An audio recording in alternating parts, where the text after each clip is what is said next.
Welcome, everyone. Thank you for joining us today. My name is Lanae Erickson, and I'm a Senior Vice President at Third Way, and we are excited to have you here for the latest in our series of discussions on politics in the age of COVID. So today we're going to talk a little bit more specifically about the suburbs, and I have two exciting guests here who have thoughts about how Democrats can win and appeal in the suburbs to start off that conversation. But let me just frame the conversation about the suburbs a little bit with a couple of facts before I put these two on the spot. So in the last presidential election, suburban voters made up 48% of the voters. It's a huge chunk of the vote, but it's not necessarily the beaver cleaver version of the suburbs you may be picturing.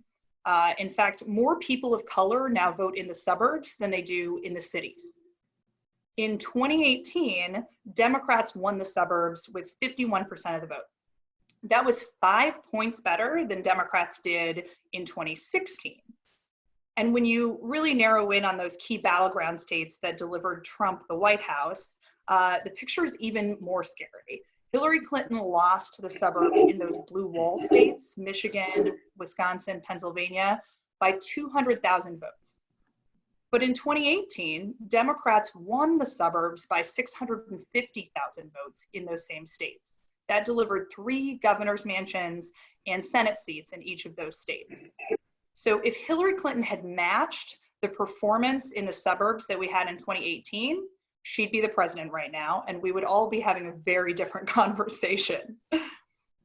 We think that's why the suburbs should be a real focus for Democrats between now and November. Really thinking about how can we understand what suburban voters are thinking, how they're experiencing our current political moment, and how can we help Democrats appeal to those voters. So we're about to launch a series of major public opinion research projects really focused on those voters, particularly in key battleground states. And we wanted to start that conversation with a couple of great experts today who assuredly will give us some food for thought as we enter into that public opinion research project. So today I have with me two fantastic and very well Skyped set up folks to have a conversation with. We have Jonathan Capehart, who is a Pulitzer Prize winning journalist and member of the Washington Post editorial board. He runs a great podcast, if you haven't heard it, called Cape Up. You should subscribe with all of your extra time during quarantine. And he is frequently seen on MSNBC and many other places talking about the American electorate. We also have with us Dan Sena, who many outlets have called the master architect of the 2018 blue wave. He ran the DCCC for that cycle when Democrats took over the House, and he was actually the first Hispanic person to run that organization. So we have these two great people who have varied perspectives on what voters in the suburbs are thinking about. And I just want to start off the conversation with a few questions, and then we'll also throw questions in from you at home. So please use your chat button at the bottom if you'd like to give me some questions for these wonderful folks. So thank you for joining us today, Jonathan and Dan. Thanks for having me. Dan, I want to throw it to you first. Can you just talk a little bit about why you think the suburbs have become such an important political proving ground for Democrats in our current political moment? Absolutely. Well, first of all, thank you for having me. You are always a great partner. The 2018 cycle have been a great partner since. So it's really an honor to be here, and it's always wonderful. Anytime I can share anything with Jonathan is always a pleasure. So it's just great to see everybody. So look, I think a few things. It's important to remember that the suburbs begin with microcosms of the United States. And it's not all just minivans, and it's not all just young families. The suburbs really do span everywhere from the boomers to Gen X to millennials. There is an enormous amount of diversity in the suburbs, but the suburbs in the US are really about mobility. It's really about being able to afford a home, create stability for either retirees or for young families or for people who someday want to be one of those two things. And it sort of is not only the suburbs, but also the exurb areas, which in 20 years from now and 10 years from now will be the suburbs, sort of similar to Loudoun County right now, where it was 15, 20 years ago. And so, people move to the suburbs to establish themselves, to begin mobility. And all I mean by mobility is buying a home, potentially better schools, just a change of lifestyle that is outside of the city. And it is a true enmeshment of different types of people, different types of socioeconomic setups, and it's actually very diverse. And we really showed that in where we won in 2018. We won suburbs where some of them were majority minority, and we won suburbs where some of them were majority non-college white. And so they really do, I think that's the most important piece about the suburbs, is there is no uniform one setup for the suburbs. Jonathan, I know you just wrote a piece about some of the common wisdom that you think is maybe getting the suburbs a little bit wrong, or shortcutting in a way that is undercutting our ability to truly understand them. Can you talk a little bit about what you think folks are missing? So one of the things that has always driven me crazy in political talk is that we have shorthand, both as politicians and as journalists. And urban voters has become synonymous with African-American voters or Latino voters or voters of color. And then all the other adjectives, middle class, suburban, upper middle class, all are synonymous, are blue collar workers. They're all synonymous with whites and with white voters. And what's been interesting, especially because of the report that you guys at Third Way put out, which is like a breath of fresh air, was pointing out to people that the suburbs are not the Cleaver family vision, as you said at the start of this conversation. Then it's something that I and other African Americans have known for a very long time. We're not just in the cities. We are in the suburbs and moved to the suburbs for all the reasons that Dan talked about a moment ago. And what ends up becoming frustrating during political debates is that the questions come up that are clearly geared to having the candidates talk to African Americans in particular, and they always either hit criminal justice reform, which, I mean, we care about that. That's not an issue that we don't care about.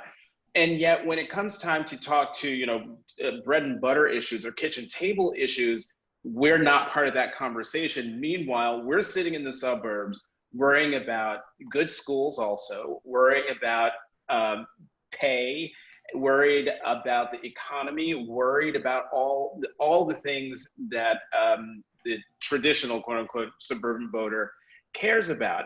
And so what I think needs to be done now is for all of us, just as a society, to keep in mind that the suburbs are not what we have always thought they've been, but also the political class needs to start talking and acting in a way that recognizes this fact. And then one other thing, and then I'll stop talking.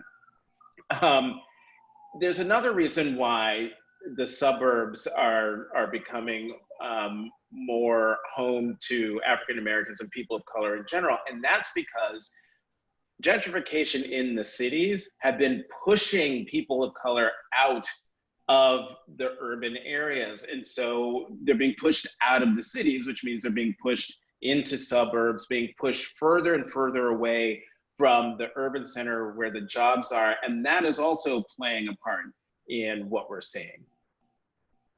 So you identified kind of the conflation, and oftentimes I think people pit the suburban voter against the African-American voter as two different groups of people that Democrats might need to appeal to, and make it sound like they have to pick one or the other. Do you think that there are places that those groups are in tension? Do you think that some of the white folks in the suburbs who may have turned away from Trump over the last few years, and the African-American voters that need to be energized are worried about the same things or not? Or where do they overlap and where are they distinct? Right. No, I think that those two groups of voters they're all worried about the same thing. I think where the tension comes in is how the candidates talk to those groups.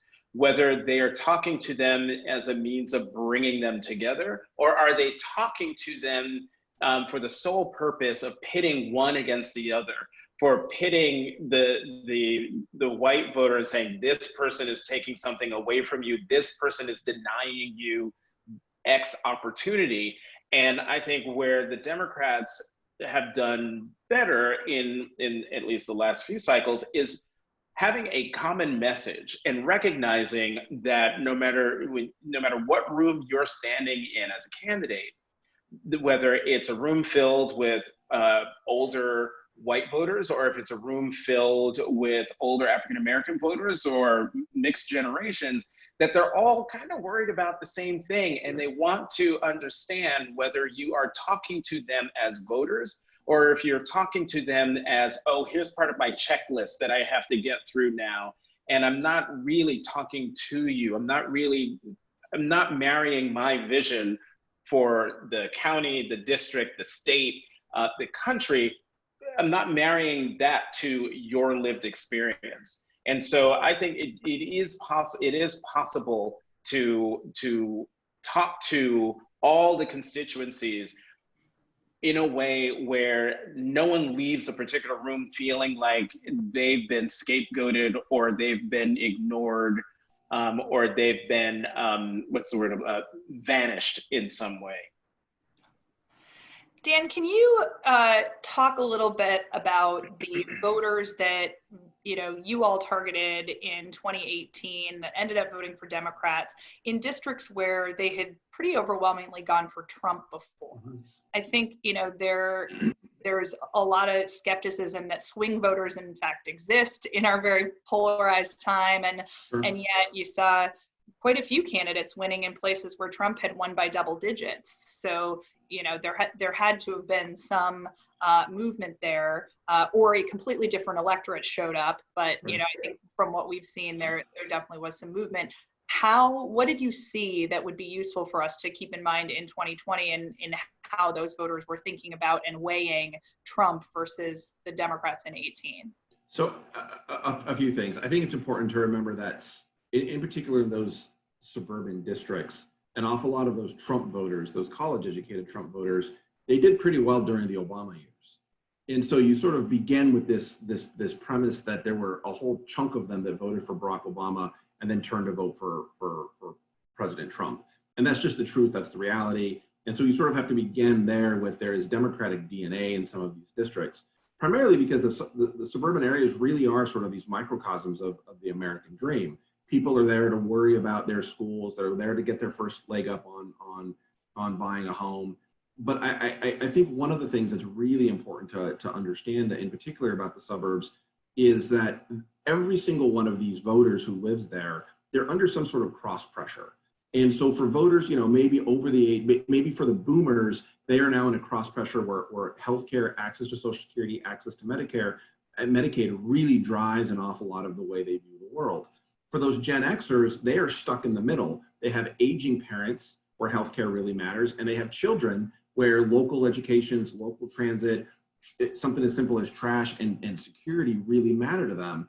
And they're dealing with now this influx in particular of many of their children coming home, where you have millennials now who are not only coming home, but now also beginning to move into the suburbs and buy their first home and to do those things. So it's important to remember that the cross pressures for every single one of them are really important to understand. That's where issues like healthcare, that's where issues like, honestly, your independence from the party really mattered in 2018. It didn't mean you weren't a Democrat. It just meant that you were willing to work with both sides to get something done.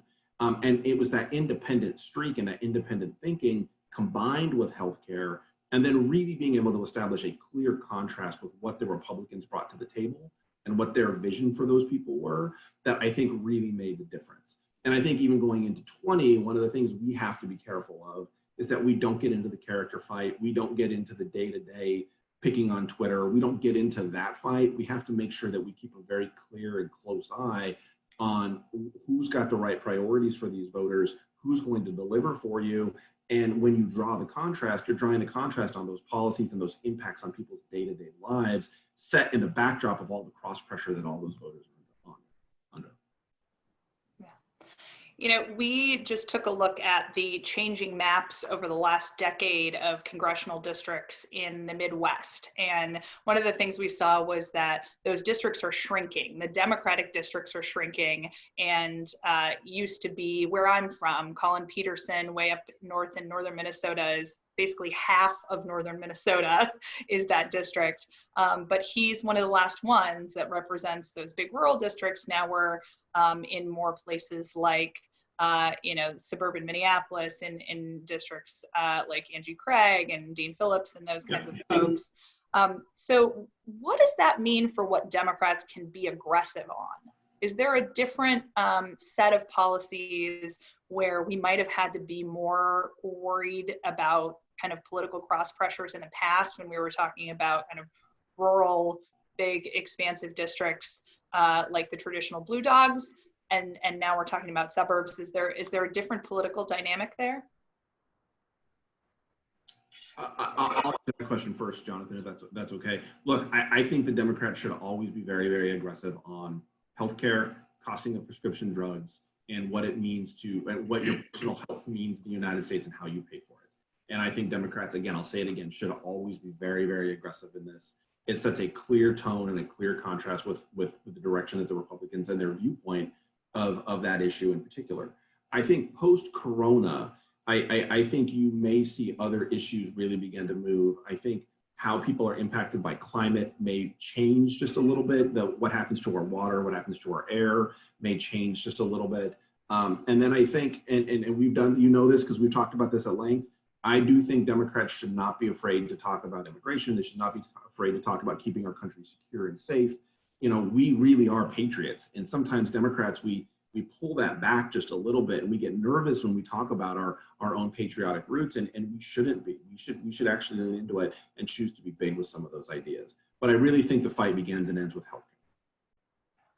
And I would just agree on the last point that Dan was talking about. The Democrats should not run away from being patriots, and I think that really started at the Democratic Convention in 2016, where the party fully embraced, both literally and figuratively, the flag and foreign policy and the military not in a warmongering kind of way, but sort of snatching back the national security argument from Republicans. And now 4 years later, the argument, I think, is even stronger. And, you know, I interviewed Reverend William Barber for an upcoming episode of my podcast, and just talking to him about what's been happening. And for the last 2 years, Reverend Barber has been talking about voter suppression, the lack of health care, the lack of minimum wage. And, you know, he brings to the discussion all of these maps to show where the need and where the lack is. And when you put all of those maps on top of each other, you see that it's basically all of these things that Democrats care about are all happening in the same states. And so now you throw on top of it coronavirus and the pandemic that we're living in. And Reverend Barber said, what this virus has done is to illuminate the fissures that have always been here. And now, because of the pandemic, because of the impact that it's had on the economy, on healthcare, on everything that we used to take for granted, it is imperative, I think, and I think it's going to be something where the American people are now focused on things in ways that I don't think they would have been if things were quote unquote normal. And so the good thing about the situation we're in is that the Democratic Party is on the right side of those issues and don't have to run away or obfuscate what they've said in the past. Some can argue whether the Democrats should go further to the left, but I would rather have that argument than to have the argument that Republicans were trying to have in the 2018 midterm elections of trying to say, oh, no, I care about your pre-existing conditions, when there is a paper trail, a boulevard wide, showing that either the party or the particular candidate had spent all their time trying to eliminate Obamacare. So I'm getting quite a few Q&As from folks who are participating, so I'm going to jump to that now. And one that's very relevant for today, we saw Donald Trump made an announcement late last night on his, very exciting Twitter feed that no more immigrants coming to this country anymore by executive fiat. And so one of our participants is wondering, does this anti-immigrant, anti-globalization messaging resonate in the suburbs with voters of all different races? Is that a risk in the suburbs?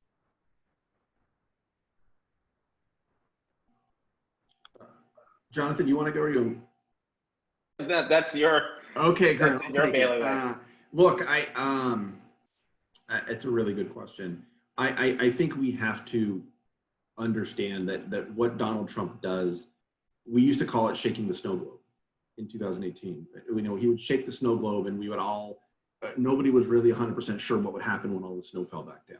And you needed plans for sort of multiple scenarios. And I don't think this cycle is all that different. His ability to touch the base, to touch and to lock into people's insecurities and fears in this country is unparalleled. And I think one of the things that makes me nervous about this cycle is one of the things that comes with moving to the suburbs is security and mobility. And threats to security and mobility are very real. And those are seen in a variety of different ways with people. His traditional playbook of picking the fight with somebody else, this is somebody else's fault, this is China's fault, this is the immigrant crossing the border's fault, is his core playbook. And there are people in the United States who feel like the party has left them behind. There are people in the United States who feel like the Democratic Party has a long line of people ahead of them that they will always take care of first. And if the party doesn't offer a message that is large enough and big enough to bring everybody together, then yes, absolutely, there's room for his messaging to work and to be effective. We saw it at length last cycle. However, at the end of the day, a positive reason on the Democratic side in 2018 with a fresh-faced candidate who had a fresh idea, who was willing to work with both sides of the party. I mean, the proof is in the pudding. We saw that larger setup really be able to counter his own work. And look, I don't have to remind folks, we had a caravan coming at the end of 2018 that we were just terrified of what was this going to happen. We had candidates who had pushback on immigration ads ready to go. We had a whole system in place and a whole plan in place to be able to try and win that narrative. We did have to fight it in some places, right? It's important to remember that in Kansas 3, one of the very first places in the country that we sort of crossed swords with the Republicans in 2018, they went after now the Congresswoman immediately on her immigration stance, immediately the day after the primary, and she very forcefully pushed back. She was a veteran. She leaned into her record of service, and she leaned into keeping the country safe first and foremost. We flipped a Republican seat. Yeah, Jonathan, I know that when folks talk about, anti-immigrant messaging and the suburbs or working class voters, they often are really just thinking about the viewpoints of white voters. Do you have any thoughts about the vast number of non-white voters that are in the suburbs and how some of those attacks from Trump might play? Some of them might play. I mean, just because a voter is African American doesn't mean that they are triggered by some of the same things that white, blue collar, working class white voters or white voters who are concerned about immigration are triggered by. I think, I like that imagery, the snow globe effect, because when I initially saw the tweet about this executive order, I thought, oh hell, here we go again.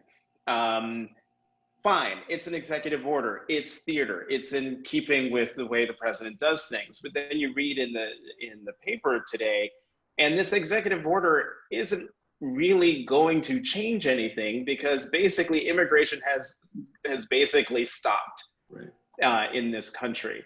And so I think as long as we journalists keep our wits about us and realize what's happening, that we'll be able to counter the theater with facts. But I do think that one of the things, and not just shaking the snow globe on immigration and trying to, gin up either fear or enthusiasm with his base, because as we know, the president doesn't care about 100% of the country. He cares about that hardcore 30-something, 35, 38% of the country that's with him. And whenever he talks about his poll numbers, it's not national poll numbers, it's his standing with the Republican Party. And so as long as he is talking to his base and his base stays with him, he is happy, but he's not going to leave anything to chance. And so he keeps ringing whatever bell he can, invoking whatever enemy or scapegoat he can to keep them ginned up. But he's also, and this is where I'm trying to get to, that he's also not ceding African Americans and Latino voters to Democrats. There's what is it, Black Voices for Trump, and then there's, I think, Latinos for Trump. And in, gosh, it seems so long ago, but I think it was probably just February when President Trump was at Mar-a-Lago and took time out from his time away and went down to Miami for what was billed as an evangelical event. But really, he went to a Latino megachurch. And he's got Black Voices for Trump. And I wrote a column pointing out that he knows he's not going to win a majority of the African American vote. He knows he's not going to win a majority of the Latino vote. But he does know if he can peel off just enough that it could mean the difference between victory and defeat for him in various places around the country. And it's possible. So the countervailing example, we've been talking about Democrats gaining in the suburbs. Do you see anything in the data or anecdotally that suggests that trend will not continue in 2020? Basically, how could Democrats mess this up? So, I think there's a series of ways we could mess this up. I was remiss earlier and I didn't mention the economy. And as we get the economy back rolling, as people go back to work, as maybe schools start, all of those things happen. I think it's important to just understand people right now are very nervous about their own personal health. That frustration and that concern is very quickly going to translate and transition into food on the table, mortgage payments, car payments, and cost of everything was going to feel much more expensive very quickly. And so I think if Democrats don't have a clear and concise and stable answer on the economy first and foremost, and how we're going to jumpstart things and move things forward, then it only amplifies Trump's tools, right? If that is murky, Trump is going to stand there and say, see, I'm always putting you first. I'll always protect you first. I will always do things for you first, which is where a lot of what his rhetoric really is about, this protectionist rhetoric that he uses.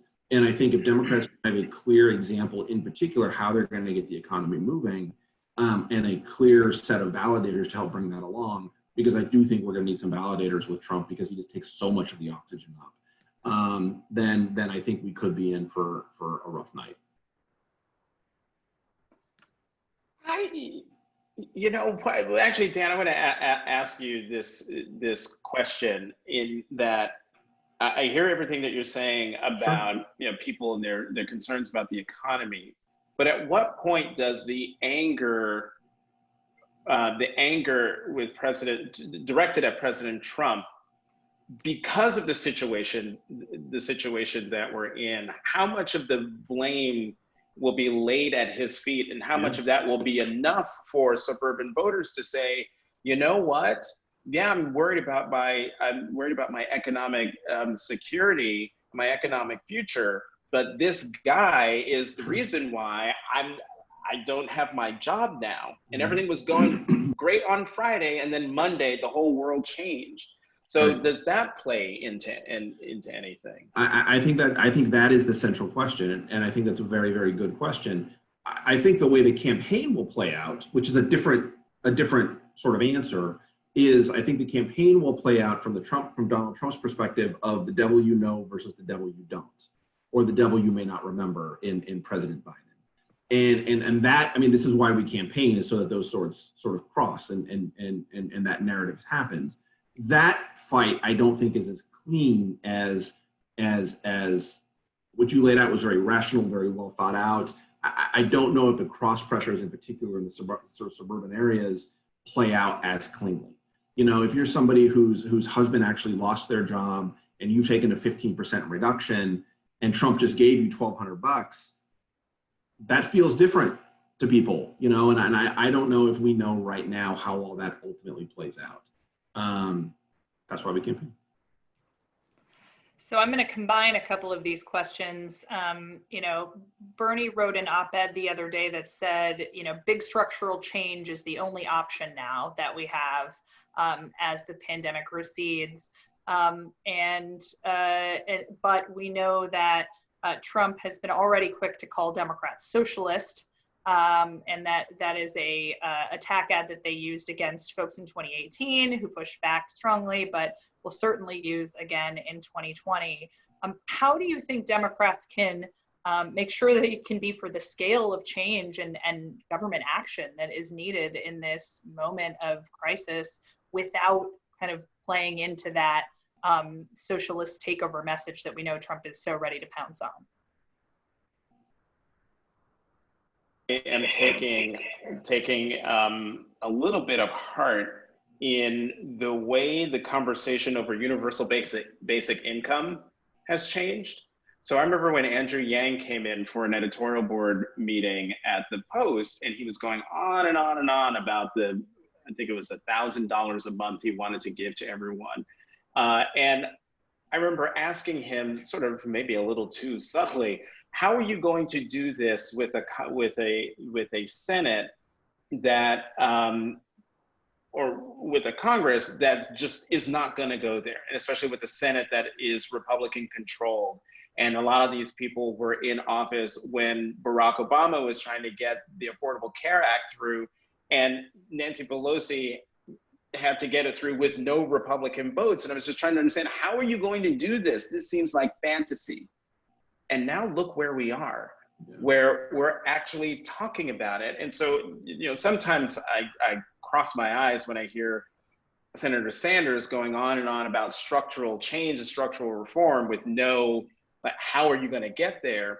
But we are now in a situation where the times are demanding that we come up with solutions that help people and help the country because of the scale of the problem and the scale of the pandemic.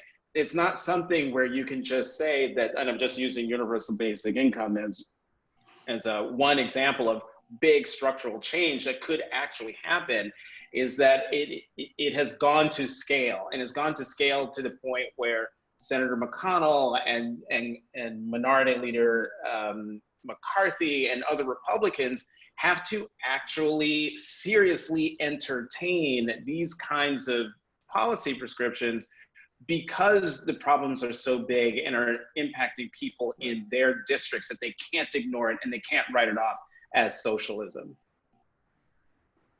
Dan, do you have further thoughts on that? I do. I think, you know, in 2018, we spent a lot of time talking about and thinking about people's records of service.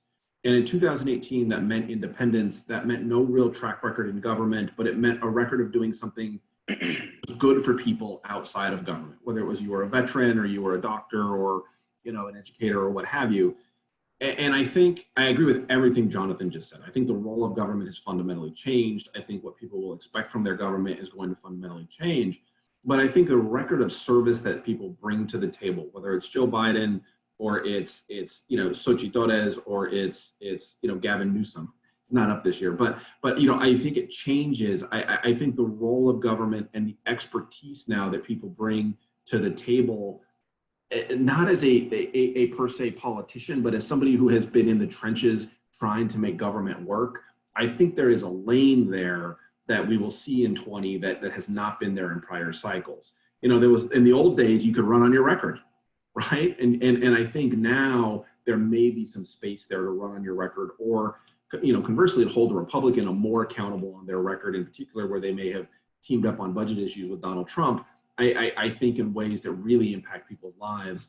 And I do think the role of government and the view of government is going to have changed. I think people who have a record of service in government itself may also get a pass and get an attention and a look from a voter that they may not have in the last couple of cycles. Dan, you mentioned a bit ago how this might impact kind of climate and Green New Deal and some of the big proposals that were being debated in the primary. Do you think the economic impact that we've seen of COVID is going to kind of pause the more aggressive climate change efforts like the Green New Deal, or kind of give them fuel? How do you think that interacts in an issue that's clearly so important to a big part of the Democratic base? It's a great question. Look, I think it really depends on the states, to be perfectly honest with you. I think in a state like Arizona, in particular, as a Hispanic, I'm from New Mexico originally, but I think when you have places where air pollution is an issue, where you're worried about clean water, where you're worried about things that impact your actual health of taking care of your children, when you now take your kids or your husband or your wife work outside all day, I think those conversations around climate begin to feel very different. In Florida, where you got, even before coronavirus, there were days you couldn't go to the beach. There were things in the water, whether it was slime or it was red tide, that were bad for you. I think all of those things really began to lay into and to reinforce sort of this notion that there are things going on in the country that are bad for your health. And I think there will be an opening there to be able to have a larger discussion around how will those things work. Now, I don't think it's everywhere. I don't think it's a message that's going to drive the vote, honestly, everywhere. But I do think in places like Florida and Arizona, potentially New Mexico, obviously in the Great Lakes states, the water is always an issue. In particular, in Michigan, it cuts a bunch of different ways. So I do think there is a way now you will be able to see climate insert itself into the debate in a much more right now present way than it has been in the past, where it's always sort of been a more future look. Jonathan, anything to add on kind of the politics of climate in this new crazy environment? No, I mean, I agree with what Dan said, and I think what I said about UBI applies to climate. The only difference is the conversation on climate was already underway. I think what we're going through now gives it an extra push. So we've been talking about a lot of the same battleground states that we had been talking about before the economy collapsed. Do you think, I have a question here from someone who is in a very red state who says that they have been hearing a lot of folks that were very concerned about how Trump is running the government right now, not being able to be up to the task. Was wondering if you all are hearing similar things from those deeper red states. This person happens to be from Missouri, which I don't think was previous to COVID on any of our kind of battleground state maps, at least for the presidential.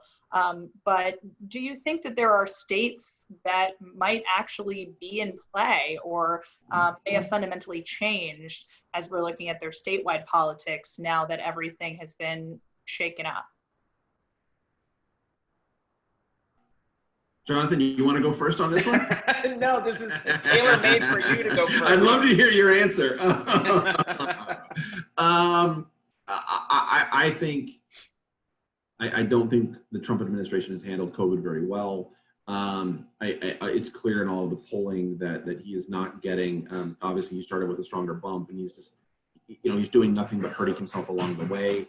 Having said all of that, at the end of the day, how accountable is he to this whole thing, I think is still very much to be determined. I am one who I am nervous that the party may naturally want to bring everything to COVID and sort of make COVID sort of ground zero for all debates and for all arguments. I worry a little bit about that strategy because it does sort of remove people's day-to-day life where they'll be in 6 months from now. And who knows, we could all be, this could be the normal for the next 6 months, but I do worry a little bit about sort of the over-reliance on what COVID is actually going to do versus things like healthcare, versus things like energy costs, versus things like people's ability to pay their bills, sort of those more day-to-day issues that in particular impact the suburbs. So it's my hope, yes, but I think we have to proceed with caution. say that I agree with you, don't focus on coronavirus or COVID, but I do think what we're going through now speaks to a larger issue, and that's competence. You can make a competence argument, and coronavirus, the pandemic, is just one data point, I think, in the argument. You can look at the folks in red states who might be a little nervous about what's happening now because of the coronavirus, are also living in states that were hit hard because of the tariff war. You know, my in-laws are in North Dakota, super red state, and my in-laws are little tiny blue dots within this blue state. And when Trump was elected, their friends were crowing about, their president, their guy won. The following summer, we go and so how are your friends doing? Like, well, they're a little quiet. Well, why are they quiet? Well, the tariffs on soybeans. Soybeans have come down at that point. This is August of 2018, from $12, I think $12 a bushel to 10. And they were afraid that if it got down to $6, from 10 to 8, and now they were worried at that point, that they would go from 8 to 6. And if they went to 6, they'd all be wiped out. And that was a war that the president decided to fight that was impacting his own people. Now he's done some sort of bailout for them, but these are folks who don't want a bailout. They want the market. And so we're now talking about people who have been dealing with the impacts of the president's dealing with the president's policies for more than 2 years. And now you throw on top of it COVID. And I think for Democrats, the argument of competent stewardship of the American enterprise. And then you can go off to the economy, healthcare, environment, anywhere you go, there is an argument to be made that this administration has not been competent in running this country. One other thing though, we're running out of time, but in all these discussions about the 2020 election and where people are gonna go and whether they're rational, I still think that we cannot discount the impact of race on people's decision-making in what they're gonna do at the ballot box. And when I say people, I'm talking specifically about white people and what 2016 meant and what 2020 will mean going into the voting booth and what they do. And to me, that is the wild card that makes me the most nervous, because I don't care what anyone says in a poll or what they say to one of my colleagues in the press in a story. I will learn the truth the day after the election on 2020. And that is the thing that makes me the most worried. So we are running just about to the edge of time right now. So I want to just give each of you kind of a last wrap up. If you are advising folks who are trying to appeal to the suburbs, Democrats that are trying to appeal to the suburbs in 2020, what is your biggest lesson or piece of advice that you'd give folks? I'll jump into that one. I think it's really simple. I think it's three things. I think it's stable record of service, whatever that means for your particular candidate, focusing on healthcare and a clear narrative on how you're going to keep the economy moving forward. And then I think the fourth thing that we haven't seen in a while will be listening to Jonathan's earlier point, listening to experts, bringing validators along with you on things, I think are going to be more important than ever. Post 9/11, for those of us who were beginning our careers back then, it was really clear that nurses, paramedics, firefighters, all of those people became sort of the next round of part of the political arsenal of tools and of people. And I think you're going to see that a very similar wave come. Jonathan, you have the last word. And I would say just that I would advise the campaigns to make sure that the people that they're pitching come away with the feeling that they've been seen, not in that, creepy kind of way, but in a way that when Mayor Pete was running for president, there were people who felt like even the same stump speech. They felt like he was talking to them. And it's just a matter of word choices and policy choices that you decide to talk about in any given situation. He does it, Stacey Abrams does it, Kamala Harris did it, Vice President Biden does it. And I think if they keep, I think Stacey Abrams said it best when I interviewed her the first time before she even became the nominee for Georgia governor. She said, we got to stop being afraid to be Democrats. And I think Democrats have to, and they've been much better about it. You're a Democrat, run as a Democrat, don't be afraid of being a Democrat, and run on the things that you feel are important for your constituents, but also what you feel is important for the party. And I think when people see someone being very genuine about who they are, what they believe, no matter whether it gets them in trouble with people in the room, it's the authenticity in the end that ends up being the key ingredient to victory. That is a perfect note to end on. So thank you so much, both of you, for joining me today. And I hope you both and your families and everyone on the call stay safe. Thanks, everybody. Thank you. Bye. Thank you.